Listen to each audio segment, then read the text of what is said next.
भारत ने एक बार फिर दुनिया के सामने पाकिस्तान को जलील किया है और उसे आईना दिखाया है। दरअसल यूनाइटेड नेशंस सिक्योरिटी काउंसिल में पाकिस्तान पर तीखा हमला बोलते हुए भारत के स्थायी प्रतिनिधि ने पड़ोसी मुल्क के राजदूत की बोलती बंद कर दी।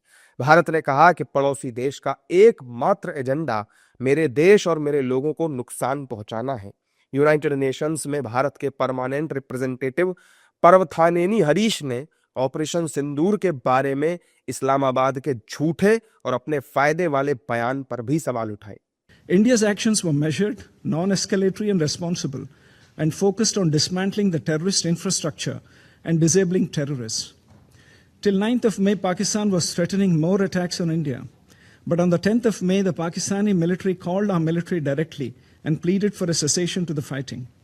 The destruction caused to multiple Pakistani air bases by the Indian operation, including images of destroyed runways and burnt-out hangars, are in the public domain. We have heard talk from the representative of Pakistan about the new normal. Let me reiterate again that terrorism can never be normalized as Pakistan wishes to do.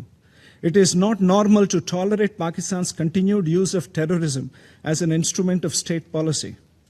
This hallowed chamber cannot become a forum for Pakistan to legitimize terrorism. We will do whatever required to protect and ensure the safety and security of our citizens. UN में पाक की बेइज्जती पर भारत में राजनीतिक प्रतिक्रियाएं भी आ रही हैं। बीजेपी कह रही है कि पाकिस्तान कभी नहीं चाहता कि भारत में शांति हो। देखिए, पाकिस्तान एक रोग स्टेट है और पाकिस्तान को डेमोक्रेटिक वैल्यू से कोई पता भी नहीं है। वहाँ अगर डेमोक्रेसी भी होती है तो वहाँ पर सेना का ही कंट्रोल होता है।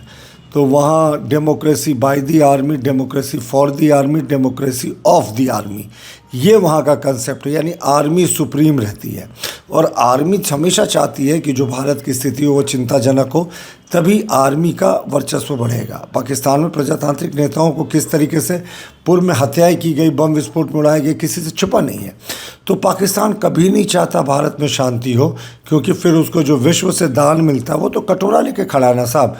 और इस कटोरा में कुछ सिक्के गिराने वाले देश अभी भी हैं जो सिक्के गिराते रहते हैं। तो जब तक वो भारत का भय नहीं पैदा करेगा दुनिया में, उसको ये सिक्के मिलेंगे नहीं कटोरे में। इस तरह का वो हमेशा करता रहा। लेकिन भारत ने भी इस बार ऑपरेशन सिंदूर में मेनलैंड पाकिस्तान में घुसकर मारा था। उसके बाद से पाकिस्तान शांत है। लेकिन पाकिस्तान का जो रवैया है, वो रवैया ऑपरेशन सिंदूर का जो जवाब उसको मिला, उसको भी नकारने का है। और उससे भी दुखद बात यह है कि इसी देश के नेता कांग्रेसी लोग अपने ही सुरक्षा एजेंसी पर सवाल उठाए थे। और जब भारत ने पूरे दुनिया को दिखाया कि ऑपरेशन सिंदूर कैसे हुआ, पूरे दुनिया के अंदर हम चौथी आज शक्ति बन चुके हैं, रक्षा की और सुरक्षा शक्ति बन चुके हैं, तब जाकर पाकिस्तान का पूरे दुनिया के अंदर जो है आज छिछला लेदर हो रहा है।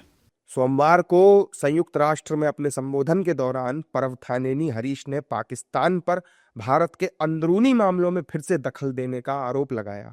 उन्होंने कहा कि जम्मू कश्मीर केंद्र शासित प्रदेश भारत का एक अभिन्न और अविभाज्य हिस्सा रहा है और हमेशा रहेगा।